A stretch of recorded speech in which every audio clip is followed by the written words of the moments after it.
Hi, this is Roland, Roland's YouTube channel. Today I want to talk to you about a lifetime shed.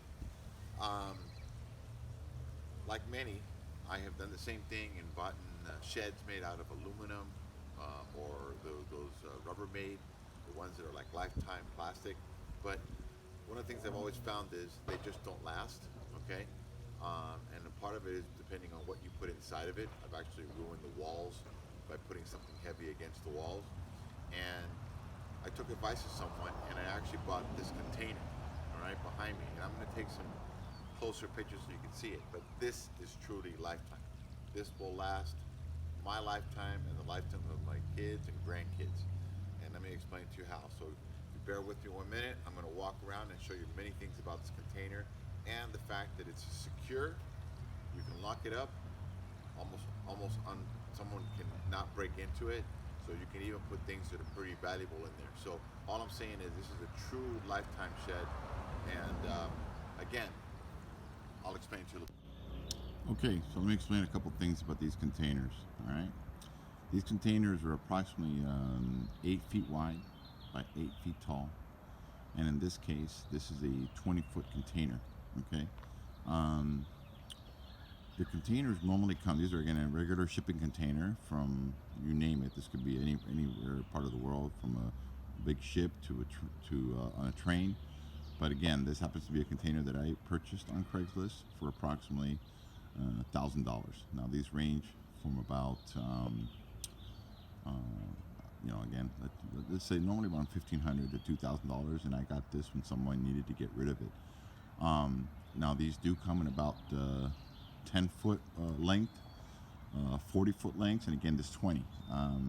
I chose the 20 because it's a little bit easier to actually even to have delivered. I paid $300 for this one to be delivered.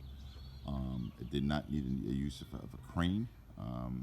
I have access to my yard through a gate, and that's how they were able to get in. And I paid approximately $300 to have this one picked up at a certain location and dropped off at my home. In the rear of the container, let me go a little bit slow. Okay, this container has this vent. The reason it has this vent is so that, and again, if you don't have one, you can always add one to it, but you don't want fumes accumulating in this container, because it is very well sealed, and it could actually create a combustible environment and literally blow up. But these have vents. I have one on this side and one on the other side of the container. As you can see, the container is constructed of very thick metal. It's steel, all right, and very solid. Okay, I've already opened it from the earlier one, but I wanted to show you that the way that you get into the container, there's these latches that you move to open it up. It helps you move it, and this black box is actually where you insert, all right, a lock inside. Okay, there's a latch inside. Once you put that inside there, this thing is almost impossible to get into. Truly secure. Okay, and very well sealed. Okay, and on this side there is the other vent. All right, give me 1 second. I'm trying not to move too much, and I'm going to open the container and show you the inside.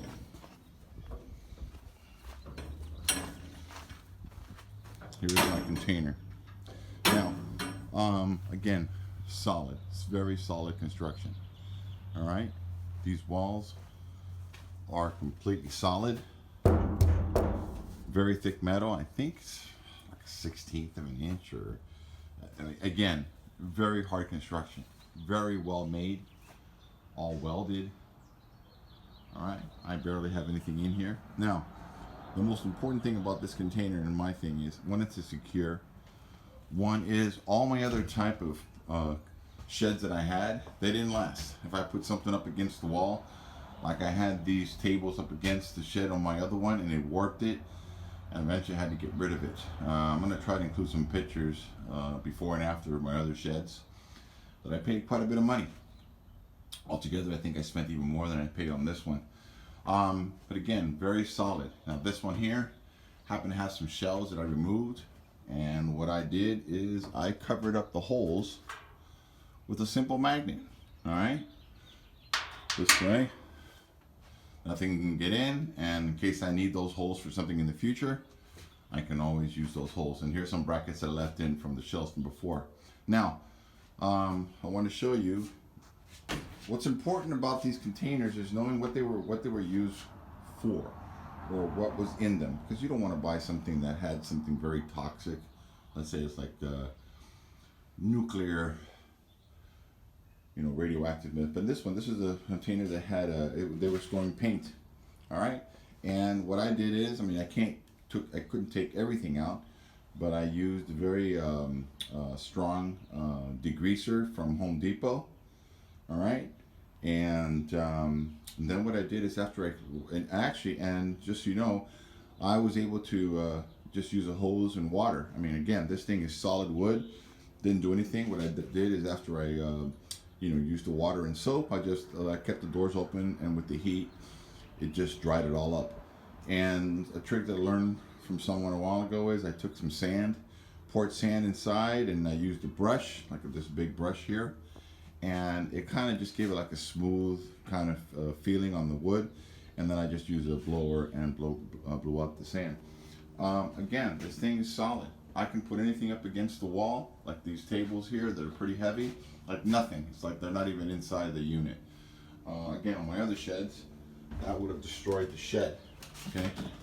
Also, a quick mention is, all my other sheds, I don't know how they got in, but I always had rodent feces and spiders and you name it.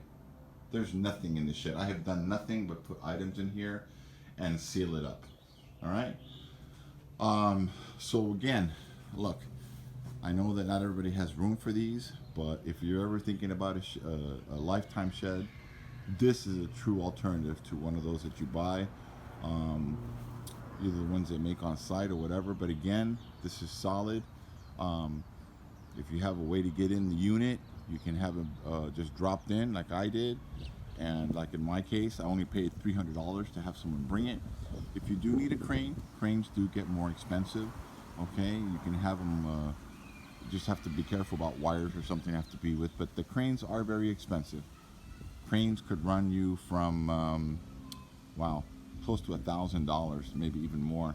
Part of it is they're going to charge you driving time to wherever their lot is that they have the crane, to your site, and they're going to charge you for that time, and then the time it takes to get it into your yard, and also the crane cost of the crane per hour is going to be based on the weight, and they also, I think there's like a minimum of, in some cases I think it was 3 hours. So no matter what they're charging you, they're going to get their money's worth. So if you can avoid a crane, try to avoid a crane. But if not, hey, that's what you got to do. But again, if you have any questions about this container or any other questions you might have, please feel free to give me a call. I'll have my email in my comment section.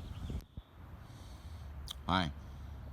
So I hope you really enjoyed this video. I hope it was informative and help you make a good decision about your next lifetime shed.